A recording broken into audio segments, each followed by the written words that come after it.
আপনি আজকে আল্লাহর কাছে আসেন, আজই আপনি আল্লাহর কাছে মাপ চাইলে মাপ পাবেন, এটা মনে করে আপনি আল্লাহর কাছে আসেন। রাত্রে আসেন, দিনে আসেন, যখন আসবেন এই মুহূর্তে যদি আপনি সিদ্ধান্ত নেন আল্লাহ আমি আপনার কাছে মাপ চাই, আল্লাহ আপনি আমারে মাফ করে দেন, এই মুহূর্তে যদি আপনি সিদ্ধান্ত নেন আল্লাহ আমি গুনাহ ছেড়ে দিলাম, আজকে থেকে নামাজি হলাম, আজকে আল্লাহ আপনারে মাফ করবে। শুধু মাফ করবে না, হতে পারে বিগত দিনের সব যিনি মাফ করে দিবেন তিনি কে? আল্লাহ। এই জন্য একটা বিষয় খুব খেয়াল রাখা, বান্দার হক যেন কোনোভাবে নষ্ট না হয়।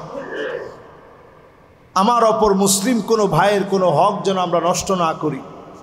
আল্লাহর আদালতে এই সমাজ পরিবর্তনের জন্য যদি আমরা চিন্তা না করি কেমন করে জবাব দিব বলে?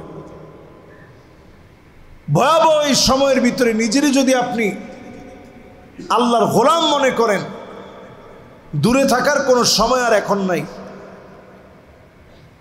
সারা দুনিয়ার ভিতরে যে বৈপ্লবিক পরিবর্তন সাধিত হচ্ছে, সামনের সময়টা মুসলমানদের সময়, এটা আপনি নিশ্চিত থাকেন। আগামীর দিন, আগামীর সময় মুসলমানদের সময়, মুসলমানদের এই দুর্দিন থাকবে না। অবশ্যই যিনি মুসলমানদেরকে বিজয়ী করবেন তিনি কে? আল্লাহ। এই জন্য চারিত্রিক পরিবর্তনের দরকার, নামাজি হওয়া দরকার। নবী আলাইহিস সালাতু ওয়াস সালাম বলছেন হাত্তা তুত্তাখাযাল মাসাজিদু তুরুকা, কিয়ামতের আগে মসজিদ অনেক হবে, মসজিদের সামনে রাস্তা দিয়ে মানুষ হেঁটে হেঁটে চলে যাবে, নামাজি খুঁজে পাওয়া যাবে না। ওই রাস্তা ব্যবহার করবে কিন্তু নামাজের দিকে আসবে না। এখন এই হাদিসের বাস্তবতা মিলায় দেখেন, মসজিদের সামনে বিরাট বিরাট রাস্তা, হাজারো পথিক চলে যাচ্ছে, কিন্তু নামাজ পড়ার জন্য আল্লাহর অসংখ্য গোলাম দায়িত্ব মনে করে আসে না। নামাজ যে আমার পড়া দরকার এটা অনেকের উপলব্ধির ভিতরেই নেই। অনেকে মনে করেন যে হুজুর সপ্তাহে একদিন তো পড়ি, সপ্তাহে একদিন পড়েন, এটা কোনো আলহামদুলিল্লাহ লস নাই, পড়তেছেন লাভ আছে, নিরুৎসাহিত করার কোনো সুযোগ নেই। তবে আল্লাহ তাআলা সপ্তাহে একদিন নামাজ দেন, এটা অন্য কোনো ধর্মের মতো না। আপনি সব সময় একটা কমিউনিকেশনের মধ্যে থাকবেন। যখনই আপনি নামাজ পড়বেন, সূরা ফাতিহা তেলাওয়াত করতেছেন, আলহামদুলিল্লাহি রাব্বিল আলামিন, এই যে তেলাওয়াতটা শেষ করলেন, দুনিয়ার কেউ কোনো জবাব দেয় নাই, সরাসরি যিনি আপনার এই তেলাওয়াতের পরে জবাব দিয়েছেন তিনি কে? আল্লাহ। আল্লাহ জবাব দিয়ে বলে হামিদানি আব্দি, আমার বান্দা আমার প্রশংসা করল। আল্লাহু আকবার। আপনি আল্লাহর কি প্রশংসা করবেন? আসমান আর জমিন আল্লাহর কুদরতি ক্ষমতার সামনে একটা খারদাল, একটা দানা পরিমাণ। সে আল্লাহ আপনার কথার জবাব দিচ্ছে আর বলতেছে গোলাম আমার প্রশংসা করল। আপনি যখন পড়বেন আর রহমানির রহিম, আল্লাহ পাক আবার জবাব দেয়। আল্লাহ বলে আসনা আলাইয়া আব্দি, আমার বান্দা আমার সানা গাইল, গুণ কীর্তন করলো, আমি আমার বান্দার উপরে খুশি হইলাম।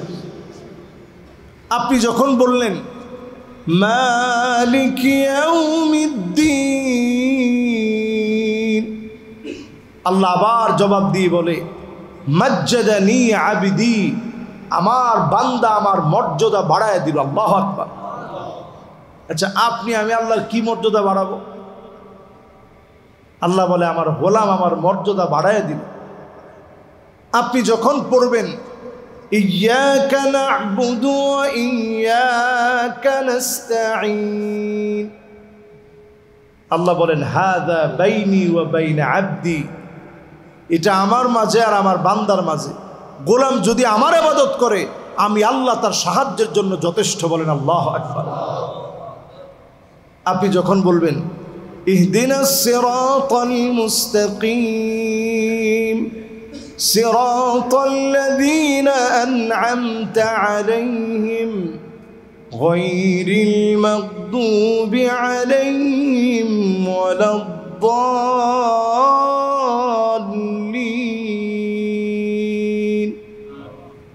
এতটুকুন যখন আপনি বললেন, আল্লাহ আরেকটা জবাব দিয়ে বলে হাদা বাইনি ওয়া বাইনা আবদি ওয়া লিআবদি মা সাআল। এটা আমার আর আমার গোলামের মাঝে, আমার গোলাম যা চাবে আমি আল্লাহ তা তাকে দান করে দেব। সুবহানাল্লাহ। এজন্য আমরা নামাজের দিকে আসি। হজ্জের এই মৌসুমে নামাজকে সঙ্গী বানায় নিই। 5 ওয়াক্তেতে আসবেন, হজের সওয়াব হবে। মসজিদে ঢুকবেন, শিখার নিয়ত করবেন, হজের সওয়াব হবে। ফজরের নামাজে আসবেন, সূর্য ওঠা পর্যন্ত বসবেন, জিকির আজকার করবেন, 2 রাকাত নামাজ পড়ে বাড়ি ফিরবেন। হজ এবং উমরার সম পরিমাণ সওয়াব বান্দার আমল নামে আল্লাহ দিয়ে দিবেন।